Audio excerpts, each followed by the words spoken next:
quite all right. Some of us in the north, as I go back to talking in Hausa, some people, if you remember, if you are in the north 2015, before Buhari came to power the first time, 2015, something happened that year.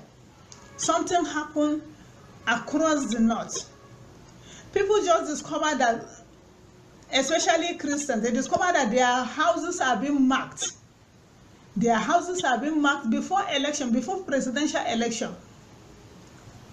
Their houses are being marked.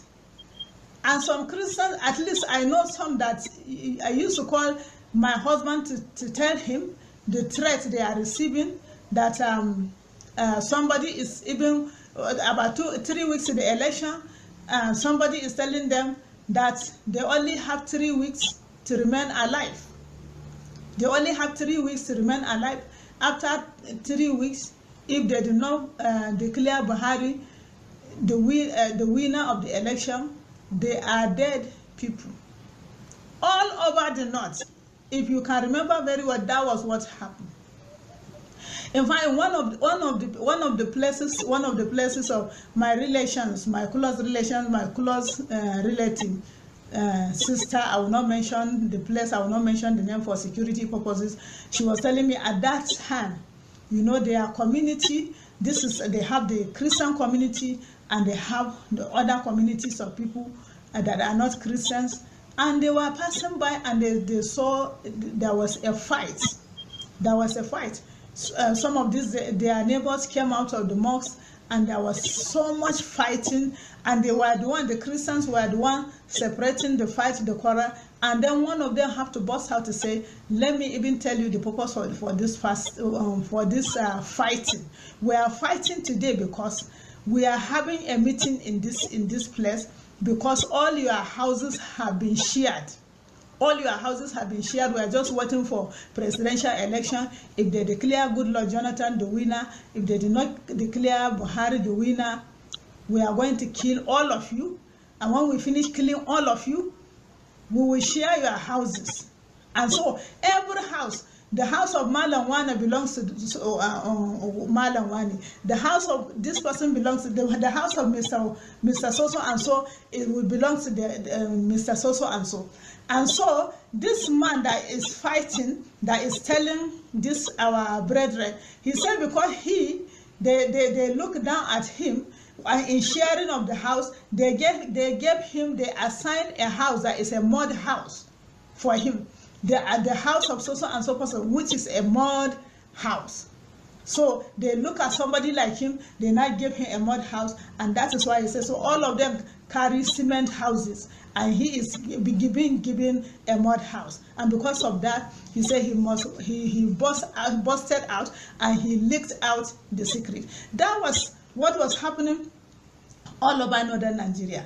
So for that thing that God made Goodluck Jonathan to do, to declare, to call Buhari and congratulated him, it was not only God knows the number of souls that were saved, but in the midst of that, again, we are having over 7 million that have gone. You know, so this threat was not the first of its kind in northern Nigeria. It was not the first of its kind. It happened to our forefathers during the reign of Ahmadu Bello Sardauna of Sokoto. It happened to them. It happened to them.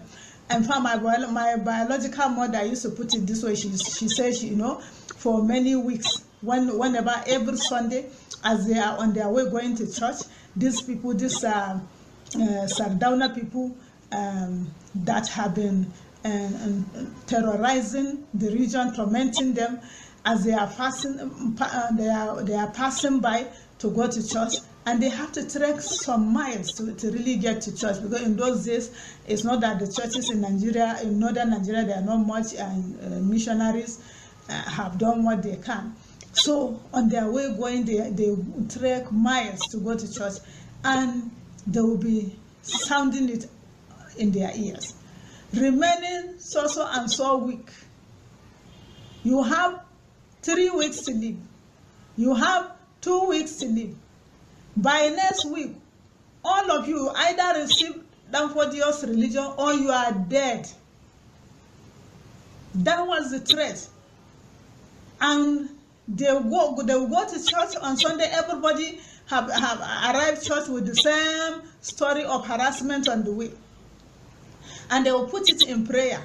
They keep praying. They don't have anybody. They don't have any weapon. They don't have any defense. They don't even have the population to face them. They don't even have the ability to face them. This is, you are talking about the person that is in government and his people. Earlier than that time, what they were doing from market after market, as I say in my earlier videos, every market day they will go. That our parents tell us that when you see your husband coming back with a piece of clothing material, you just know that he have accepted Danfodio's religion. You just know that Sardaunas, Ahmadu Bello Sardaunas of Sokoto's people have visited the market that market day. That's how it has been all over northern Nigeria. Beside the people that are running away, beside the people that then it changed pattern to enforcing it on people. And if you refuse to, any man that refuses to accept that religion, they will use a broken bottle to scrape his hair, scrape his head, and blood will be gushing all over the place. And people who are running away, people who are leaving the main city to go to travel far away many days to other places to settle, which those settlements have become town now. When you look at Kano, for instance, you look at the outskirts of Kano, like Wudil, like Sumaila, like maybe 30